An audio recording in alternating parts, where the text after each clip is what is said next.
திராவிட பேச்சரங்க நேயர்களுக்கு வணக்கம்.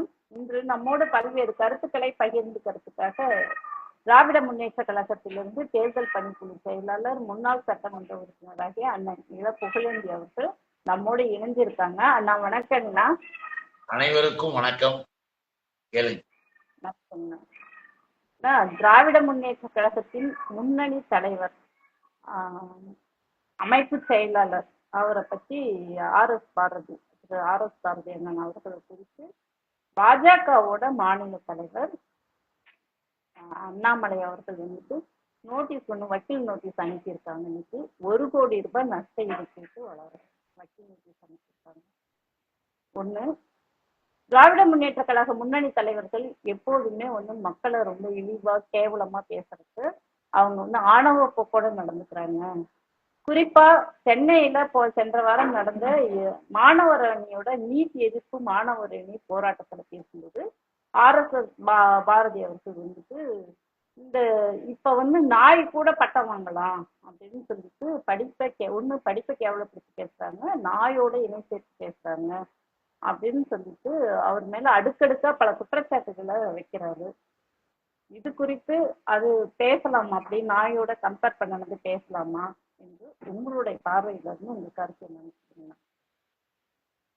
அண்ணன் ஆர்.எஸ். பாரதி அவர்கள் கழகத்தினுடைய அமைப்பு செயலாளர் என்பது மட்டுமல்ல, நீண்ட நெடிய காலமாக அவர் தன்னுடைய வாழ்நாளை முழுவதுமாக முன்னேற்ற கழகத்திற்கு, திராவிட இயக்கத்திற்கு அர்ப்பணித்து வாழக்கூடிய ஒரு சிறந்த மனிதர். அவர் மாநகர நகராட்சியினுடைய மேயராக சேர்மனாக இருக்கின்ற பொழுதும், அதை போல மாநிலங்களவை உறுப்பினராக இருக்கின்ற பொழுதும் எல்லா வகையிலேயுமே அண்ணன் ஆர்.எஸ். பாரதி அவர்களை எல்லோருமே மதிப்பாங்க. ஏன்னா அவர் ஒரு அன்பாளரும் பண்பாளருமாக இருப்பார். அதே நேரத்தில் இயக்கத்திற்கு ஒன்றென்றால் தலைவர்களை பற்றி யாராவது தரக்குறைவாகவோ மற்றதாகவோ நடக்கிறார்கள், பேசுகிறார்கள் என்றால் அவர்களுக்கு உரிய பதிலை தருவார். அந்த வகையில தான் அவருடைய பேச்சை நம்ம பார்க்கணும். ஏதோ ஒண்ணு இதை பத்திரிகையில் வந்ததெல்லாம் பார்த்துட்டு நம்ம அவரை நினைக்க கூடாது, அவர் தவறாக நினைச்சிட்டாருன்னு சொல்ல முடியாது. நல்லா தெரிஞ்சுக்கங்க. அந்த பேச்சை நீங்க கேட்டீங்களா? நான் கேட்டேன் அந்த பேச்சையே. அவர் எங்களுடைய மாணவர் அணி, நம்முடைய மாணவர் அணியில் அந்த போர்க்களத்துல நீட் சம்பந்தப்பட்டதுல இறுதியாக அவர் முடிச்சு வைக்க உரையாற்றுகிறார்னா, அப்படி அந்த உரையாற்றுகின்ற உரையை நானும் தான் கேட்டேன். அப்ப இயக்கத்தை பற்றி பெருமையா சொல்றார், திராவிட இயக்கத்தை பற்றி பெருமையா சொல்றார். பிஏ பட்டம் வாங்கியிருந்தாலே எல்லாரும் அதிசயமா பார்த்த உலகம் அது. ஒருத்தருக்கு பிஏ பட்டம் வந்துச்சுன்னா பெரிய போர்டு வச்சு அவர் பேருக்கு பக்கத்துல பிஏன்னு எழுதுவாங்க. பா, அவரெல்லாம் நிறைய படிச்சிருக்காருங்க பிஏ, அப்படி என்ற ஒரு காலம். அதை நினைவுபடுத்துறாரு. எப்படியெல்லாம் நம்முடைய நாட்டுல நான் பிராமின் பீப்புள்ஸ், பிராமணர்கள் அல்லாதவர்கள் கல்வி கற்பது என்பது எப்படி எட்டாக்கனியாக இருந்தது, எப்படியெல்லாம் கஷ்டப்பட்டாங்க என்பதை அவர் எடுத்து சொல்லி சுட்டி காட்டி திராவிட இயக்கத்தினுடைய சிறந்த அந்த பணியின் ஒரு வெற்றியை தான் சொல்றார். வெற்றியை சொல்லும்போது சொல்றார், நானே எப்படி இருந்தேன், இப்ப ஆர்.எஸ். பாரதி பிஏபிஎல் எம்ஏபிஎல் எங்களுடைய கல்வி மற்ற தகுதிகளை நாங்க போடுறாங்க, அதே மாதிரி பிஏ அப்படின்னு போட்டெல்லாம் போடு வச்சு பெருமையாக பேசுகிற காலம். இப்ப எல்லாருமே படிக்க வச்சுட்டு எது இயக்கம், ஒரு நாய் கூட நினைச்சா படிக்கலாம் அப்படின்னு சொல்றது. அவர் எந்த விதத்திலும் யாரையும் குறைத்து மதிப்பிடல, யாரையும் இழிவாக பேசிடல. அது கூட பிஏ பட்டம் வாங்கலையா, அந்த அளவுக்கு எல்லா உயிரினத்தையும் அனைவருக்கும் அனைத்தும் என்கின்ற அந்த கருத்தை இதன் மூலமாக நமக்கு புரிய வைக்கிறார். அனைவருக்கும் அனைத்தும், இங்க ஏற்றத்தாழ்வுலாம் கிடையாது. பிறப்பு, அந்த பிறப்பு, இந்த பிறப்பு, இந்த சாதி, அந்த இது, இந்த கிடையாது. மனிதன் விலங்குகள் எல்லாம் ஒண்ணுதான். யாராக இருந்தாலும் மனிதன் நீங்க விலங்குகள் அதை பிரிச்சு பார்க்க கூடாதுமா. அவர் எதுக்கு சொல்றாருன்னா, நீங்க எதை குறைவாக பேசுறீங்களோ, எதை சாதாரணமாக பேசுறானுங்களோ அப்படின்னு ஒரு குறைவாக பேச ஒரு விலங்கினுடைய பெயரை சொல்லுவாங்க.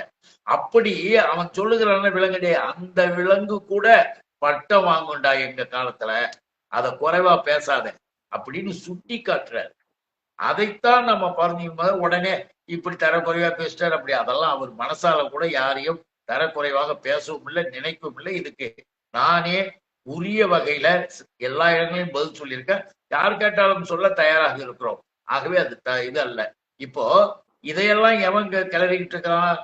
மிஸ்டர் அண்ணாமலை என்கின்ற 420 மலை. இந்த 420 மலைய அண்ணா ஆர்.எஸ். பாரதி என்ன செஞ்சாரு? நீ இப்படி எல்லாம் பேசின்னு வர, அவனுக்கு ஒரு நோட்டீஸ் ஒண்ணு கொடுத்தாரு. தப்பு எல்லாம் பேசிட்டு அவதூறு பரப்பிக்கிட்டு வராத அப்படின்னு சொல்லிட்டு ஏர்போர்ட்ல 167 கோடிக்கு தங்க கடத்தல் அந்த இது வந்து பிடிச்சாங்க. பிடிச்சு வரும்போது கோல்டு இதெல்லாம் பிடிச்சுட்டு வரும்போது 267 கோடி அந்த இவன் இருக்கான்ல அக்யூஸ்ட், அதை பிடிச்சு மாட்டினால அவனும் மிஸ்டர் 420 மலை அண்ணாமலையும் அப்படியே நெருக்கமாக நண்பர்களாக போட்டோ எல்லாம் மாட்டிருக்கு. அந்த போட்டோவெல்லாம் பார்த்துட்டு தான் கேட்கறாங்க, அண்ணாமலைக்கு அதுல இருந்து மாத்தணும், அதுல இருந்து தப்பிக்கணும், வேற எதையாவது பேச வைக்கணும். அதுக்காக அண்ணனுக்கு ஒரு நோட்டீஸ், உடனே டெஃபமேஷன் கேஸ். டெஃபமேஷன்னா என்ன? உனக்கு என்ன தெரியும் மிஸ்டர் அண்ணாமலை? நீ ஐபிஎஸ், உனக்கு ஐபிஎஸ்ஸே ஒழுங்கா நீ படிக்கலன்றது எங்களுடைய கருத்து. நான் அடிக்கடி சொல்ற மாதிரி கிரிமினல்களை பிடிக்கிறதுக்காக படிடாருன்னா கிரிமினல்களோடு கிரிமினலா பழகிறதுக்கு படிச்சுட்டாப்புல மிஸ்டர் அண்ணாமலை. அதனுடைய விளைவாக 24 மணி நேரமும் தனக்கு விளம்பரம் வேணும், பத்திரிகையில பெருசா போடணும், யார வேணாலும் எது வேணாலும் சொல்லு, அப்படி என்கின்ற விதமாக அவருடைய ஸ்டேட்மெண்ட்லாம் நம்ம பாரு. இப்ப ஒண்ணும் இல்ல, தேவையில்லாம ஏமா மோடியை வந்து கேவலப்படுத்துறவரு 420 மலை அண்ணாமலை? மோடியை வந்து கேவலப்படுத்துறாரு. எப்படி கேவலப்படுத்துறாருன்னா மத்தவங்களை பேச வைக்கிறார். மத்தவங்களை பேச வைக்கிறது புத்திசாலித்தனமா. ஏன்னா அண்ணாமலை தன்னை பெரிய அறிவாளி, மேத அப்படின்னு நினைச்சுக்கிட்டு இருக்காரு இல்லையா? அந்த மேத, அந்த அறிவாளி அவருடைய மோடிய எல்லாரையும் பேச வைக்கிறார். எப்படி பேச வைக்கிறாரு? செல்வ பெருந்தகை காங்கிரஸ் கட்சியின் தலைவர் இருக்கார். செல்வ பெருந்தகைய நீனு பேசுற, அரசியல் பேச, அவரு ஆரோக்கியமா அரசியல் பேசுவாங்க, அதெல்லாம் நம்ம குறிக்கிடல. ஆனா நீ என்ன பேசுற? ரிசர்வ் பேங்கினுடைய கடநிலை ஊழியராக இருந்த செல்வ பெருந்தகை இன்னைக்கு அவருக்கும் அவர் மனைவிக்கு லண்டன்ல எப்படி சொத்து வந்தது அப்படின்னு பேசுற. இப்ப பேசுற. அப்பதான் எல்லாருக்கும் என்ன நினைவு வருது தெரியுமா? ஆஹா, பிரியா இல்லையா 420 மலை, சரியான சமயம், இதெல்லாம் மோடி எல்லாம் நோட் பண்றோம், அதான் முக்கியம் அப்படின்றதுக்காக சொன்னோம், வேற ஒண்ணும் இல்ல. கடைநிலை ஊழியராக ரிசர்வ் பேங்க்ல இருந்து லண்டன்ல வச்ச அப்படின்னும் போது உடனே அடுத்து அதை கேட்கிறவங்க, டீ கடையில நான் டீ விற்கிற பையனாக இருந்தேன், நான் டீ வித்துக்கிட்டு இருந்து இன்னைக்கு நான் இப்படி வந்திருக்கிறேன் அப்படின்ற நினைவை தூண்டி விடுகிற டீ விற்கிற பையனுக்கு இன்னைக்கு உலகம் முழுவதும் எல்லா வகையிலையும் கார்பரேட் கம்பெனியின் உலக பெரும் பணக்காரர்களாக அவர்களை மாற்றிக் கொண்டிருக்கிற நரேந்திர மோடி எப்பேற்பட்ட வசதியில இருக்காரு. அவர் மேல அப்படியே பக்கத்துல போய் நின்றுட்டு இருக்கிறவங்களாம் உலக கோடீஸ்வரர். இவருக்கு அதுல பாகஸ்தரா கார்பரேட் கம்பெனிகளோட நெருக்கமான எல்லாரும் பேசிட்டு இருக்கிற இந்த காலத்துல அண்ணாமலை வந்து கரெக்டா ஞாபகப்படுத்துறாரு. நீ அப்ப ரிசர்வ் பேங்க்ல நீ கடைநிலை ஊழியர், கடைநிலை ஊழியர்னால அதுக்கு சம்பளம் உண்டு, பாதுகாப்பு உண்டு, எல்லாம் உண்டு. ஆனா டீ வித்துக்கிட்டு இருக்கிற பையனுக்கு, சிறுவனுக்கு என்ன இருக்கும்? எந்த இதுவுமே இல்லாமல் இன்றைக்கு உலக கோடீஸ்வரன் ஒருத்தனாக இருக்கிறவர்களில் நெருங்கிய கூட்டாளியாக இருக்கிற மிஸ்டர் நரேந்திர மோடி. இத நினைவுபடுத்திருக்கிறது அண்ணாமலை. ஆக புத்திசாலித்தனமா மோடியை பத்தி சொல்லி பாத்தீங்களா எங்க தலைவனை அப்படின்னு கேட்கிறாப்புலன்னு தான் நாம எடுத்துக்க வேண்டி வருது. எதுவாக இருந்தாலும் சரி, இப்பயும் சொல்றோம், அண்ணன் ஆர்.எஸ். பாரதி அவர்கள் மிக தெளிவாக கோர்ட், வா கோர்ட்டுக்கு, 354 என்ன, டெபமேஷன்னா என்ன தெரியுமா உனக்கு? ஏற்கனவே 2-3 பேரு எல்லா இடங்களிலும் பேசிக்கிட்டு இருக்கிறான். பேசிக்கிட்டு இருக்கிற செய்திய திரும்ப வந்து நீ வந்து ஒரு டெபமேஷன் எடுத்துக்கிட்டு போடுறன்னு வச்சுக்குவோம்.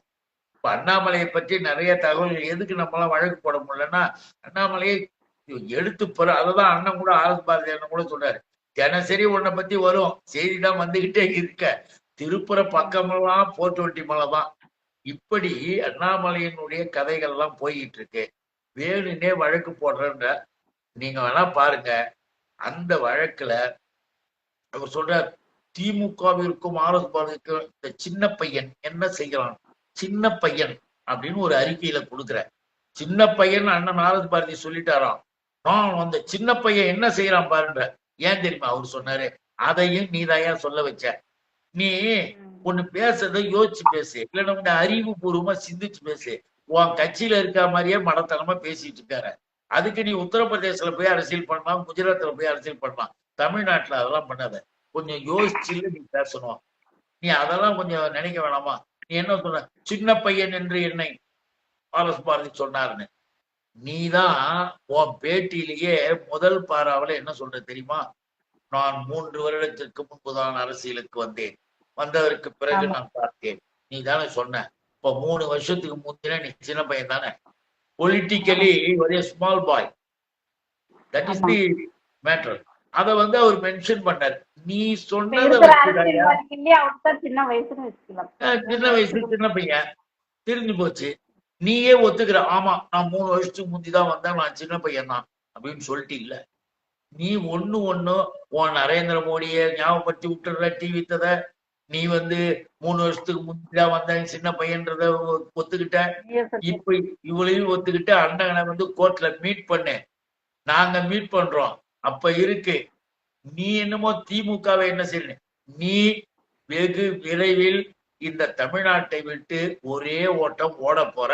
ஏன்னு கேட்டா எஸ்.வி. சேகர் ரெடியா உக்காந்துக்கிட்டு இருக்காராம்.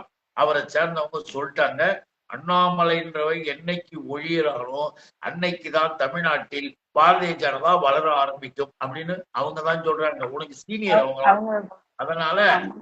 முதல்ல அதை போய் பாரு, வெட்டி வேலையெல்லாம் பார்க்காதன்றதுதான் நம்முடைய கருத்து. இப்ப இந்த 1 கோடி ரூபாய் மான நஷ்ட வழக்கு போட்டு வாங்கி கள்ளக்குறிச்சியில பாதிக்கப்பட்ட மக்களுக்கு சிகிச்சை மையம் தொடங்குறதா ஒரு திட்டமிட்டு இருக்காராம். மக்களுக்கு நல்லது தானே செய்ய போறாரு. 1 கோடி ரூபாய் வாங்கி அதனால என்ன தப்பு இருக்கு? அதுக்கு என்ன பண்ற தெரியுமாமா? உண்மையிலேயே இதெல்லாம் வந்து நல்லா யோசிச்சு பார்க்கணும். நான் அதை தான் சொன்ன ஆரம்பத்துல இருந்து. அண்ணாமலைக்கு விவரத்தோட பேசுறியா, என்ன இழவுக்கு பேசுறேன்னு தெரியல. தமிழ்நாட்டு மக்கள் ஏமாற்ற மாட்டாங்க. அந்த பாதிக்கப்பட்ட மக்கள் மட்டும் இல்ல, பொதுவாக மது அருந்துகிறவர்கள், சாராயம் குடித்து கிடக்கிறவங்க போறவங்களுக்கு சிகிச்சை அளிக்கிற மையத்தை நாங்க தொடங்கணும், அதுக்கு இது வேணும்னு அந்த விளம்பரத்துக்கு பேசாத, வெட்டி கதை. ஏன்னா உண்மையிலேயே உனக்கு மனசு இருந்தா இந்த நிமிடம் நீ நினைச்சினா உன்னுடைய தலைவன்கள் இருக்கிறானுங்கல்ல, ஒரே நாள் உன் கார்பரேட் கம்பெனி ஆட்கள்கிட்ட போன் பண்ணி சொல்லி நீ வர வச்சுன்னா மையம் ஆரம்பிக்கலாம்ல. ஏன் ஆரம்பிச்சா என்ன செய்யக்கூடாத? அவங்க கவர்மெண்ட் தானே நடக்குது, அவங்க கவர்மெண்ட் தானே நடக்குது. அது இந்தியா முழுசும் கூட மையங்கள் ஆரம்பிக்கலாமே அவங்க. அவரு இத வாங்கிதான் அதை செய்வாராம். அதை செய்யணும்ன்ற எண்ணம் அவருக்கு இல்ல, இவங்க கிட்ட இருந்து வாங்கி அதை செய்வாராம். அப்ப ஏன் சுத்தி வளைச்சுக்கிட்டு போற? ஒரு நல்ல காரியத்தை செய்ய போற, நல்ல காரியத்தை செய்ய நேரடியாக வா. அதுதான் ஒரு சிறப்பு. இப்படிதான் கோர்ட்ல போய் அந்த கோர்ட்ல இருந்து வாங்கி அதை இது செய்ய போற, என்ன கதை எழுதிட்டு இருக்கிற? கம்பி கட்டுற கதையெல்லாம் சொல்லிட்டு இருக்கிறாரு. நம்ம கம்பி கட்டுற கதையெல்லாம் சொல்லிட்டு இருக்காருன்னு. அதான் அதான். சரிங்கண்ணா, பாப்போம். கோர்ட்டுக்கு போவாங்க. இவரு அண்ணன் பாரதி அண்ணன் ஒன்றும் சாதாரண ஆள் இல்லை. அம்மையாரவே ஊது கட்டி சுத்த வச்ச ஆள் அவரு. இவங்க என்ன சிறந்த பண்றாங்க? வழக்கறிஞர், சீனியர் அட்வொகேட் அவரு, சிறந்த வழக்கறிஞர். இந்த அண்ணாமலை மாதிரி கூத்துல கும்மாளம் போடுறவங்க கிடையாது. RSS பயிற்சி வகுப்புல படிச்சுட்டு IPS வாங்கிட்டு வந்து IPSனா என்னன்னு தெரியாத ஆளு அண்ணாமலை. சரிங்கண்ணா, இந்த வழக்கு எந்த அளவுக்கு கொண்டுட்டு போகுது என்னன்னு பொறுத்து இருந்து பார்ப்போம். நம்மோட பல்வேறு கருத்துக்கள் பகிர்ந்துக்கிட்டீங்க. நன்றிங்கண்ணா. வணக்கங்கண்ணா. அனைவருக்கும் வணக்கம், நன்றி.